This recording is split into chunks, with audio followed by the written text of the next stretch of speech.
Hey guys, welcome back to Dan Kavanagh Photography. Thank you so much for tuning in once again. So, I am starting a new segment on my channel called Finds, Flops, and Flips. What does that mean? Well, I'm always on the lookout for cameras wherever I go. I'm always looking for the 50s and 60s 35mm film cameras and whatever else goes along that line. I really love these things, and I have no brand loyalty. Since I've gotten into the film photography thing, because they're so generally inexpensive, I pretty much kind of want to try them all.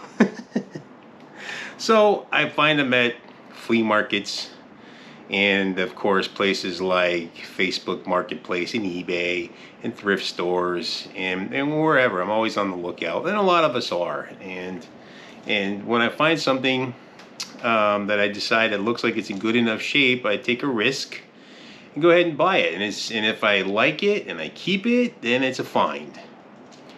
If it doesn't work out so good, then it's a piece of crap, or I've wasted my money, and then it's a flop. And then a flip. A lot of this stuff I don't keep. I just want to play with it and see if I like it. So I might just flip it onto somebody else. I might sell it. I might give it away. I have plenty stuff I want to give away on my channel here. And I also want to try to be like the, like Santa Claus and Rudolph with the land of the misfit toys. Well, I want to be the dude that rescues the misplaced or stored away or lost and found camera guy, because there are so many sort of late model film cameras and early model DSLRs that still take great pictures, that still work perfectly fine, but they're just lost in shelves, boxes, wherever. I want to take these cameras when I find them because they're cheap.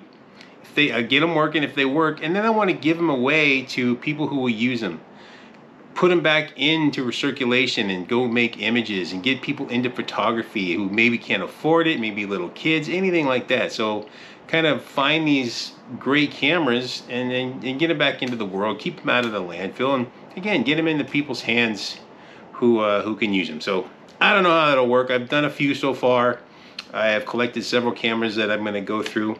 However, finds, flops, and flips. This is episode number 1, and this is my $10 Minolta X-700 story. Growing up, I remember the Minolta ads, and their slogan was "From the Minds of Minolta." Again, I said I've had no brand loyalty in terms of these older cameras. I'd never shot a Minolta camera. I never knew, didn't know nothing about them.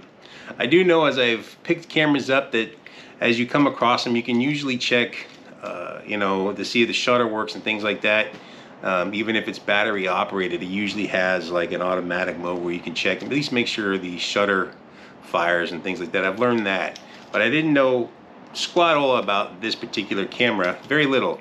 Now I do know that, of course, Minolta has a very strong following of their own, a brand allegiance that they get together. They swear by Minolta cameras. So I've heard of them, of course. I knew at some point I'd come across one and want to try it. There's a few models actually, but the X-700 has become sort of its own, legend, if you will, within the Minolta world. At least it seems so. People really love this camera. I'm not going to get into all the specs about it. There's plenty of videos out there. It's basically came out in '81 and had a 20-year run. It's the last model line of the Minolta cameras that were manual focus. After this, the Minolta Maxim 7000 came out, first auto focus system, which of course everything eventually pretty much went that way. The majority of stuff went autofocus. But again, great little camera. So I went in to, here's my story. After all that, I went into a local thrift shop. I'd never been in there before. Maybe once or twice, I don't remember, looking for something else. But I was poking around, and they all have some sort of camera gear. It's usually nothing you want. Some old funky Vivitar lens that's got an inch thick of dust in Vivitars. Right? Anyway, but I saw this sitting on the shelf. I'm like, huh, that's kind of interesting. I'm looking at it. It's overall in really nice shape. It's has no scratches. It's been taken care of. The glass is super nice. The lens is the standard 50mm 1.7 kit lens that came with it, so the glass is in really good shape. Yeah, I couldn't get anything to fire. I was playing with the modes and different things and couldn't get nothing to fire. But I asked the guy about it. So what's the deal with this camera here? He goes, oh, that was my niece's camera. You know, she was using it to learn photography in school, and it stopped working, so it's broken, and she just brought it here for me to get rid of. I go, oh, okay. I go, what do you got to have for this thing? He's like, you know, I just sell it to you for $10. I'm like, $10. All right, I can't get anything to work. I'm messing with all the dials. I'm thinking it's got to have some sort of mode on here, a speed I can put it on that at least let me see if the shutter fires. Nope, couldn't find nothing. You know, it's got the little 60 that's marked here in red. I'm like, oh, maybe that's the one. Put it in. I couldn't get nothing to work. I'm like, oh man, I don't know. But then the lens is nice. It's flawless. I'm thinking the lens has got to be worth $25 to $50 probably, somewhere in that range. Minolta did make some nice glass, and it's the MD 50mm. So I figure for $10 I can't lose, even if the camera is shot and I can't do anything with it. I at least have the lens. So I gave him $10. So I came home, messed with it a little bit more, and then put it on a shelf. It goes on my someday list. I have a lot of somedays on my list, a long list of someday, gonna happen someday stuff. Ultimately, it ended up in a box of cameras with a bunch of other like point and shoots and things that I've collected together. But recently, I started going through my stuff. This is like 2 years ago, by the way. Started going through my stuff. We're gonna move, so it's that time. I pulled this out. I'm like, you know, I should look into this thing since I know nothing about it anyway. So go on to YouTube, of course, look this thing up, how to drive it. Turns out, as you're well aware if you're watching this and know these, this does not work without a battery. And I'm like, there's no way this could be that easy. So I'm like, okay, great. Put new batteries in it, bam, comes right up to life. I'm like, oh my gosh. It's like, does this person think this camera was completely dead? Learning photography, she didn't realize that it's the battery that could be bad. So again, there still could be problems with it. I mean, that may not be the only problem. So whatever. So okay, it comes to life. Like, pretty cool. I get everything, seems to be working just right. All the modes and the different shutter speeds are doing okay. So I went ahead and threw in a roll of Kodak Tri-X 400. Went out and shot Sunny 16 with it, and the images came back fine. You can check them out here.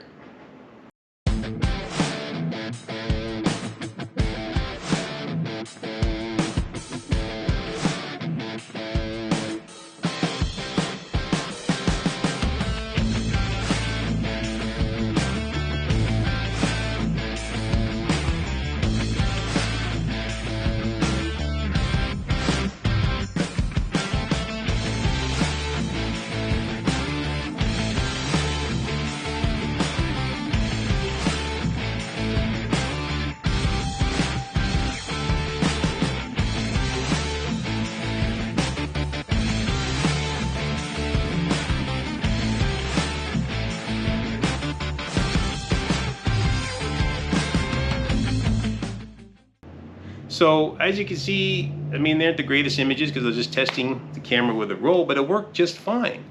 It's like, okay, let's try one more. And so I went ahead and put in some color, some Kodak Ultramax 400. Took it out, and this time I put it on program mode. Just let it do its thing, because this was designed as a consumer camera with all the program modes and things in it. At the same time, they added some features to appeal to more professional type photographers.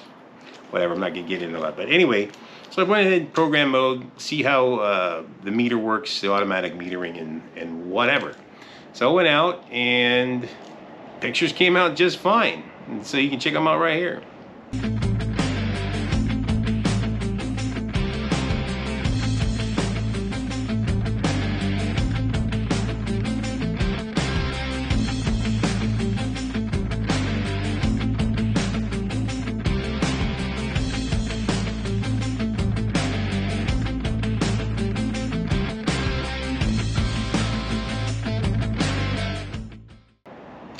So there you go.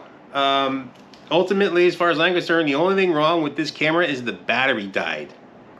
So and it's in really nice condition. It was not beat up. So I got a Minolta X-700 for 10 bucks with a really nice 50-1.7 kit lens.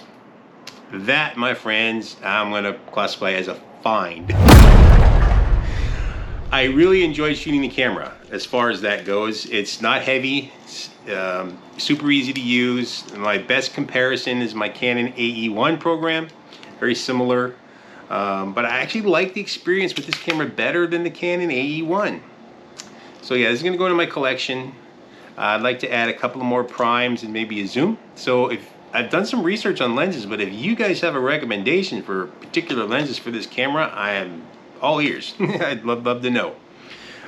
So yeah, this is a find. It's going to go into my find collection, and it's part of my other cameras. And so there you are.